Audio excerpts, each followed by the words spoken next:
सुगस finally BSc limited का important data यानी नया डाटा आ चुका है, उसको यहां पर देखेंगे कौन सा डाटा और साथ में एक तारीख जिसका साल भर इन्वेस्टर्स भी वेट करते हैं और आम पब्लिक भी वेट करती है डेफिनेटली। और खबरें भी है यहां पर बीएससी लिमिटेड जितनी भी थी हमने इस वीक सारी डिस्कस करी है और चार्ट पैटर्न लास्ट सेशन के अंदर 2520 और 2470 दोनों ही रिस्ट्रिक्शन जोन है। अगर आप पिछले 3 महीनों से चैनल पर हो तो आपको याद होगा ये लेवल एक इंपॉर्टेंट रिस्ट्रिक्शन जो हम पिछले काफी लंबे टाइम से डिस्कस करते आए और एक बार फिर इन्हीं लेवल पर आकर के आप रिस्ट्रिक्ट हुए हो। अब रिस्ट्रिक्ट सिर्फ चार्ट पैटर्न पर हुए हो या फिर और भी कुछ रीजन है, सभी को यहां पर समझेंगे। We are NISM 7 certified, subscribe जरूर कर देना। व्हाट्सएप नंबर आपको डिस्क्रिप्शन बॉक्स में मिल जाएगा। अगर आप लोग लाइव सेशन ज्वाइन करना चाहते हो तो आप मुझे मैसेज जरूर करना। सारी डिटेल्स बाकी की मैं आपको वहां पर प्रोवाइड कर दूंगा।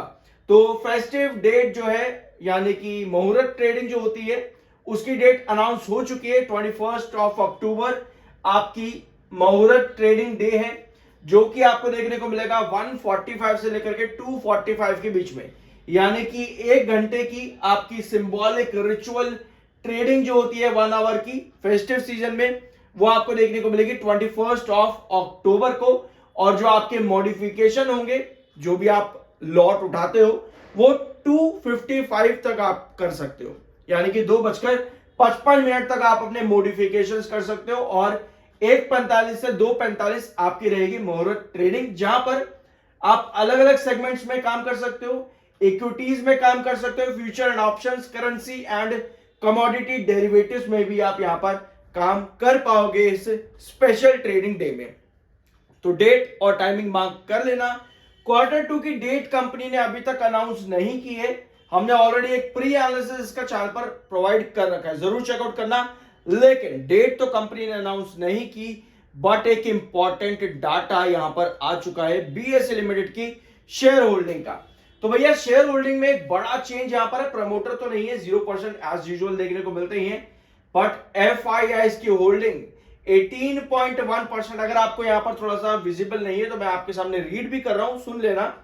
जून 2025 में FIIs की होल्डिंग 18.1% की थी, जो कि सितंबर 2025 में हो चुकी है 16.3% की, यानी कि आपके FIIs ने कितना लगभग 1.8% के आसपास का माल FIIs ने बेचा है सितंबर से लेकर के जुलाई के बीच में, यानी कि 1 जुलाई से लेकर के 30 सितंबर के बीच में 1.8% का माल जो है FIIs ने बेचा है बीएससी लिमिटेड का। बट इसमें एक पॉजिटिविटी ये भी है कि DIIs ने 11.3% की होल्डिंग थी, जो कि जून 2025 में अब DIIs की होल्डिंग हो चुकी है 20%। तो भैया DIIs ने जम करके बाइंग करी है, लेकिन सिर्फ DIIs ने ही नहीं बल्कि आपकी पब्लिक ने भी अच्छी खासी खरीदारी करी है। जून में पब्लिक की होल्डिंग 50% की थी, जो कि अब हो चुकी है 63.8%।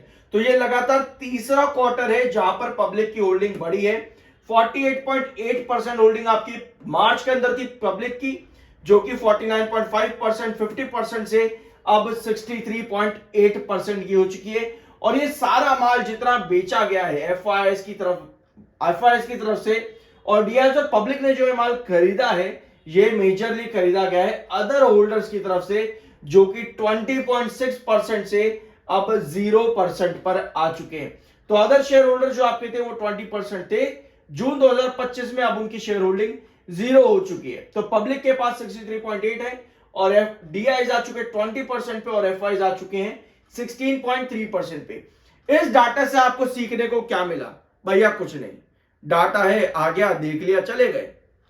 एक चीज आपको समझने वाली बात यह है, हमने अभी क्या डिस्कस करा इस डाटा को रीड करते हुए बीच में, एक आपका 1 जुलाई से लेकर के 30 सितंबर ये भी हमने बात रखी है। 1 जुलाई से लेकर के 30 सितंबर इस टाइम फ्रेम के बीच में शेयर कहां पर था, याद है? चार्ट पैटर्न पर जरूर जाकर के देखना किस पूरे टाइम फ्रेम के बीच में चार्ट आपका किस टॉप पर था। क्योंकि जब भी आपकी सेलिंग आती है FIIs की तरफ से, स्पेशली FIIs की तरफ से जब भी सेलिंग आती है तो वो आपको एक क्वार्टर के टाइम फ्रेम पर, होल्डिंग पैटर्न के टाइम फ्रेम पर कहां देखने को मिल रही है? चार्ट पर ये चीज आपको बहुत अच्छे से समझ में आएगी। प्लीज जरूर जाकर के इस होल्डिंग को चार्ट पे रखना। सितंबर से लेकर के आपका 1 जुलाई 30 सितंबर से 1 जुलाई के बीच में बहुत कुछ सीखने को मिलेगा। अभी रिसेंटली अडानी पावर में मैंने आपको ये पूरी होल्डिंग किस तरह से समझते हैं ऑन चार्ट पैटर्न सिखाई है, जरूर चेकआउट करना, आपको बहुत कुछ मिल जाएगा वहां पर। ठीक है, अब आते हैं आपकी दूसरी अपडेट पर, सॉरी अपडेट नहीं, टेक्निकल पॉइंट ऑफ व्यू पे, जो कि 86.8 का एमएफआई है, बेयरिश है, 67.2 का आरएस है, न्यूट्रल प्लस बेयरिश टेक्निकल है। वीडियो की शुरुआत में हमने डिस्कस किया था कि आपका 2520 और 2470 ये दो इंपॉर्टेंट रिस्ट्रिक्शन है। अब गिरावट सिर्फ रिस्ट्रिक्शन की वजह से या और कोई रीजन है? तो भैया दूसरा रीजन ये है आपके सामने 86.8 आपका एमएफआई जो कि बेयरिश है। लेकिन आपको मार्केट में सबसे ज्यादा चीज क्या फैलती देखने को मिलती है, जब भी गिरावट आती है भैया प्रॉफिट बुकिंग हो गई, हमने हाथ खड़े कर दिए। ये चीज आपको सबसे ज्यादा मार्केट में देखने को मिलती है कि भैया गिरावट हुई है तो प्रॉफिट बुकिंग हुई है, बढ़ गया है तो भैया बायर आए हैं मार्केट के अंदर, उत्सव की तैयारी करो। इस चीजों से ना आप सिर्फ और सिर्फ अपने आप को बहला फुसला सकते हो और कुछ नहीं कर सकते। जो लोग ये चीज यूज करते हैं कि भैया प्रॉफिट बुकिंग हो गई इसलिए गिर गया, भैया बायर आ गए इसलिए बढ़ गया, वो सिर्फ और सिर्फ अपने आप को ये दिलासा देते हैं कि भैया मुझे कुछ आता है। भैया ये एक ना आइसिंग ऑफ द केक वाला सिस्टम नहीं होता, वो कौन है, वो आपका सॉल्ट बे, बस मसाला डालने वाली बात है और कुछ भी नहीं है।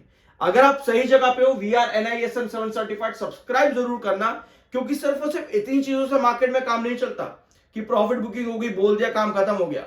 चार्ट पर आओगे तो आपको नजर आएगा 2520 और 2470 आपके इंपॉर्टेंट रिस्ट्रिक्शन पहले भी देखने को मिले, अगस्त में भी आपको, ये जुलाई में भी देखने को इंपॉर्टेंट रिस्ट्रिक्शन मिले हैं, अगस्त में भी दिखे हैं। इसी वजह से आप एक बार फिर से इस लेवल पर आए हो। अब आप कहोगे भैया ठीक है, इतना क्यों उछल रहे हो? ध्यान से देखो, ये लेवल आपको दिख रहे हैं यहां पर, ये दो लेवल, और चलो इन दो को ही लेते हैं अभी, और ये दो लेवल, ये वाले 2420 का ये पॉइंट है। अभी थोड़ा जूम इन करते हैं, यहां पर आओ, ये लेवल है 2420 का, और अगला आता है 2380 का। ये दो लेवल आपको पता है, ये इंपॉर्टेंट कंसोलिडेशन जोन रहे आपके 1 आवर टाइम फ्रेम पर। और ये जो दो लेवल आपके हैं 2470 नीचे वाला 2470 2520, ये आपके इंपॉर्टेंट रिस्ट्रिक्शन है। आपको पिछले 4-5 सेशन क्या नजर आ रहा है कि भैया यहीं पर ही आपका रिस्ट्रिक्शन आ रहा है, क्योंकि पहले भी ये लेवल रिस्ट्रिक्शन का था। अगर आपको ब्रेकआउट लेना होता तो क्यों ब्रेकआउट आप नहीं लेकर के गए? क्यों आप इन दो लेवल पर भी स्टेबल हुए 1 आवर टाइम फ्रेम पर, फिर यहां पर भी स्टेबल हुए जो कि आपका आता है 2220 और 2240? क्यों आप इन लेवल्स पर स्टेबल होते हो? क्योंकि ये आपके चार्ट पैटर्न का फ्लो है। हमें यहां से ब्रेकआउट इसलिए मिला क्योंकि आपके पास टेक्निकल्स भी न्यूट्रल थे, आपके पास न्यूज मार्केट में पॉजिटिव थी, चार्ट्स आपकी कैंडल फॉर्म कर रहे थे वहां पर, लेकिन यहां से हमको करेक्शन या पर कंसोलिडेशन या हैंगिंग बेस क्यों दिख रहा है?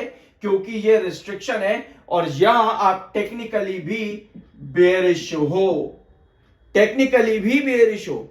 तो ऐसी कंडीशन पर जब आप एक रिस्ट्रिक्शन पर हो, टेक्निकली बेयरिश हो, तो क्या यहां से गिरावट भी आ सकती है?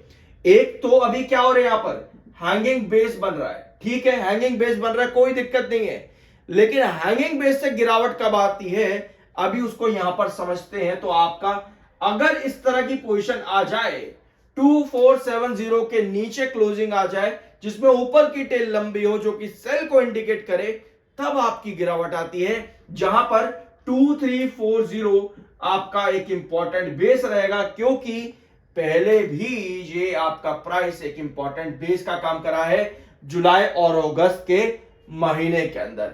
ठीक है, ये कंडीशन अभी हमने समझ ली। अब हम आएंगे एक ब्लैंक पेज पे और चीजों को यहां पर समझेंगे ध्यान से।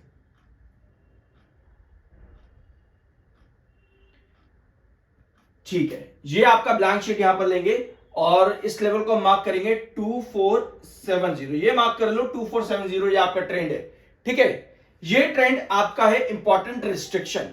आपकी जो क्लोजिंग है, हमको ये नहीं चाहिए कि आपके पास इस तरह की कैंडल फॉर्म हो। अगर ये कैंडल फॉर्म हो रही है वो सेल को इंडिकेट कर रही है। ठीक है, अगली कैंडल हमको यहां पर इस तरह की नहीं चाहिए। अगर इस तरह की कैंडल फॉर्म होती है जिसकी फिर से ऊपर की टेल लंबी हो, वो आपको इंडिकेट करती है गिरावट, तो उस कंडीशन पर आप 2340 पर गिरोगे।